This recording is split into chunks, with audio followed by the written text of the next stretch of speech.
এই দুনিয়াকে আমরা যেমন চিনি, রাজনীতি, সমাজ, অর্থনীতি, ক্ষমতার সংস্কৃতি সবকিছুই যেন এক গভীর অন্ধকারে ঘেরা। অন্যায়কে বলা হয় অধিকার, অধিকারকে মনে করা হয় জুলুম। সত্য বললেই লোকচক্ষুর ভয়ে মুখ ঢেকে থাকতে হয়। এই দুনিয়াতেই একদিন এমন এক পরিবর্তন আসবে যা শুধু সময় নয়, চিন্তা, সংস্কৃতি ও সভ্যতার গতিপথ বদলে দেবে। এই বৈপ্লবিক পরিবর্তন কার মাধ্যমে আসবে? উত্তর একটাই, ইমাম মাহদী। আপনারা দেখছেন উম্মাহ কণ্ঠ, যেখানে আমরা পৌঁছে দেই কোরআন ও সহিহ হাদিসের আলোকে গড়ে ওঠা চিন্তা, বিশ্লেষণ ও হৃদয়স্পর্শী বাণী। ইমাম মাহদীর আগমন কেবল একজন ধর্মীয় নেতা হিসেবে নয়, বরং একটি ঐতিহাসিক রূপান্তরের কেন্দ্রবিন্দু হিসেবে। তিনি শুধু হক ও বাতিলের পার্থক্য স্পষ্ট করবেন না, তিনি একটা ভেঙে পড়া উম্মাহকে পুনরায় গড়ে তুলবেন মন, মানসিকতা ও ব্যবস্থার দিক থেকে। রাসূল সাল্লাল্লাহু আলাইহি ওয়াসাল্লাম বলেন, তিনি পৃথিবীকে ন্যায় বিচারে পূর্ণ করবেন, যেভাবে তা পূর্বে জুলুম ও অত্যাচারে পরিপূর্ণ ছিল। সুনানে আবু দাউদ, হাদিস 4282, খণ্ড 4, পৃষ্ঠা 107। এই হাদিসের মধ্যে রয়েছে এক সুদূর প্রসারী ঘোষণা। এই পৃথিবীতে অন্যায়ের যে সংজ্ঞা আজ প্রচলিত, সেটাই বদলে যাবে। মাহদীর নেতৃত্বে মানুষ নতুনভাবে ইনসাফকে চিনবে। শাসকরা মানুষকে নয়, আল্লাহকে ভয় করতে শিখবে। আজকের দুনিয়ায় অর্থনীতি মানে হল সুদভিত্তিক লেনদেন, প্রতারণার বৈধতা আর ধনীর দম্ভ। মাহদীর যুগ এই অর্থনৈতিক ব্যবস্থাটাই পাল্টে যাবে। রাসূল সাল্লাল্লাহু আলাইহি ওয়াসাল্লাম বলেন, তার সময় সম্পদ এমনভাবে বিতরণ করা হবে যেন কেউ চায় না তা রাখতে। মানুষ উদারভাবে দান করবে। সহিহ মুসলিম, হাদিস 156। এই হাদিস বোঝায় ধন সম্পদ আর হবে না লোভ ও যুদ্ধের কারণ, বরং আল্লাহর বরকতের কারণে এতই হবে যে সবাই হবে তৃপ্ত। ইমাম মাহদীর বৈপ্লবিক পরিবর্তনের সবচেয়ে বড় চিত্র পাওয়া যায় সমাজের কাঠামোয়। আজ নারীরা পণ্য, শিশুদের শিক্ষা চরম দুর্বল, তরুণ সমাজ বিভ্রান্তে ডুবে। কিন্তু মাহদীর যুগে সামাজিক শৃঙ্খলা ফিরবে, মানুষ নিজের বিবেক দিয়ে ভালো মন্দ চিনবে। হাদিসে এসেছে, তার সময় এমন শান্তি হবে যে এক নারী অলংকার পরে মরুভূমি পাড়ি দেবে, কিন্তু কেউ তাকে ভয় দেখাবে না। আল মুস্তাদরাক হাকিম, হাদিস 8623। রাজনীতির ক্ষেত্রেও হবে এক বিপ্লব। আজকের দুনিয়ায় মুসলিম নেতারা ইসলাম নয়, বরং ক্ষমতা রক্ষাকে বড় করে দেখে। মাহদীর নেতৃত্বে ইসলাম আবার রাষ্ট্রের মেরুদণ্ড হবে। মুসলিম উম্মাহ হবে একটি নেতৃত্বের অধীন, একটি খিলাফাতের অধীনে। আল্লাহ বলেন, আল্লাহ প্রতিশ্রুতি দিয়েছেন, যারা ঈমান আনে ও সৎ কাজ করে তিনি তাদের পৃথিবীতে খেলাফত দান করবেন, যেমন তিনি আগেও দিয়েছিলেন। সূরা নূর, আয়াত 55। এই আয়াত যে ওয়াদা করেছে মাহদীর আগমনের মাধ্যমে, সেটাই বাস্তবে পরিণত হবে। শুধু দুনিয়াবী দিক থেকে নয়, আধ্যাত্মিক দিক থেকেও মাহদীর আগমনে দুনিয়া বদলে যাবে। আজ মানুষ দিনকে মনে করে শুধু আচার বা রিচুয়াল হিসাবে, কিন্তু মাহদীর যুগে দিন হবে জীবনের প্রতিটি ক্ষেত্রে প্রাসঙ্গিক ও কার্যকর। ইবাদত হবে সচেতন, তাকওয়া ভিত্তিক ও হৃদয়স্পর্শী। এমনকি তার নেতৃত্বের নিচে একজন নবীও থাকবেন, ঈসা আলাইহিসসালাম। ঈসা ইবনে মারিয়াম মাহদীর পেছনে সালাত আদায় করবেন। সহিহ ইবনে খুজাইমা, হাদিস 2192। এটি প্রমাণ করে যে মাহদীর যুগে নেতৃত্ব থাকবে পূর্ণতর ইলাহি অনুমোদিত। এক নবীর পেছনে নয়, বরং এক মাহদীর পেছনে নামাজ আদায় করা হবে, কারণ তিনি হবেন উম্মার আমির। তার আগমনের ফলে শুধু উম্মা নয়, গোটা দুনিয়া জানবে ইসলাম মানে কি। মানুষ আর কেবল মুসলমান নয়, বরং মানবতা ও ইনসাফের প্রকৃত রূপ চিনে নিতে বাধ্য হবে। মাহদীর যুগ হবে সেই রূপান্তরের সময় যখন আকাশ, মাটি, অন্তর সবই বদলে যাবে। কিন্তু প্রশ্ন হলো, আমরা কি এই রূপান্তরের জন্য প্রস্তুত? ইমাম মাহদীর আগমন কোনো আকস্মিক ঘটনা নয়, এটি হবে এমন এক যুগান্তকারী বাস্তবতা যা শুধু মুসলিম উম্মার জন্য নয়, বরং সমগ্র মানবজাতির ইতিহাসে এক বড় মোড় ঘুরিয়ে দেওয়া। এটা শুধুমাত্র এক ব্যক্তির আগমন নয়, বরং এক বিস্তৃত পরিবর্তনের সূচনা। আল্লাহ কোরআনে বলেন, আল্লাহ কোনো কওমের অবস্থা পরিবর্তন করেন না যতক্ষণ না তারা নিজেদের অবস্থান পরিবর্তন করে। সূরা রাদ, আয়াত 11। এই পরিবর্তন মাহদীর আগমনের সময় এক বাস্তবতায় রূপ নেবে। মানুষ যখন আর শুধু সংস্কার চাইবে না, বরং প্রকৃত মুক্তির পথ খুঁজে ফিরবে। আর মাহদী হবেন সেই মুক্তির রাহবার। তিনি কেবল যুদ্ধ করে বিজয় লাভ করবেন না, তিনি মানুষের চিন্তাধারা, আকীদা, জীবন দৃষ্টিকে বদলে দেবেন।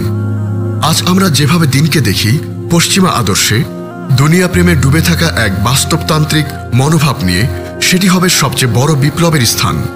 ইমাম মাহাদির যুগে মানুষের অন্তর তওবায় ফিরে আসবে।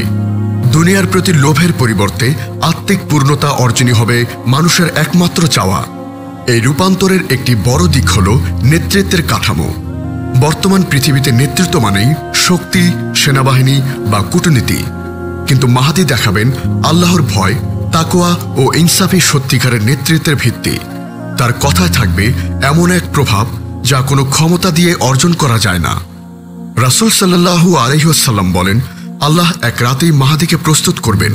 সুনানে ইবনে মাজাহ, হাদিস 4085, খণ্ড 4, পৃষ্ঠা 578। এই এক রাতেই শব্দটি প্রমাণ করে মাহাদির প্রভাব হবে আসমান থেকে নির্ধারিত, মানুষের প্রচেষ্টার ফল নয়, বরং আল্লাহর পক্ষ থেকে দেওয়া এক নেতৃত্ব। এই যুগের সবচেয়ে উল্লেখযোগ্য রূপান্তর ঘটবে ইনসাফের ক্ষেত্রে।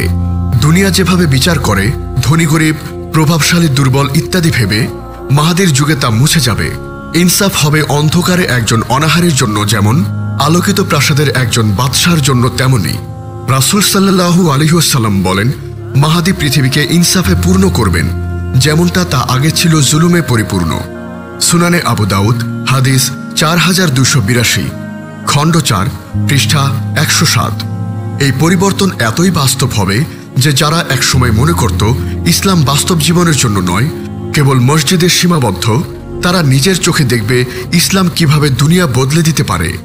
তার সময় সুদের অর্থনীতি ভেঙে পড়বে, বাণিজ্য হবে সত্যবাদিতা ও ন্যায়নিষ্ঠার উপর প্রতিষ্ঠিত।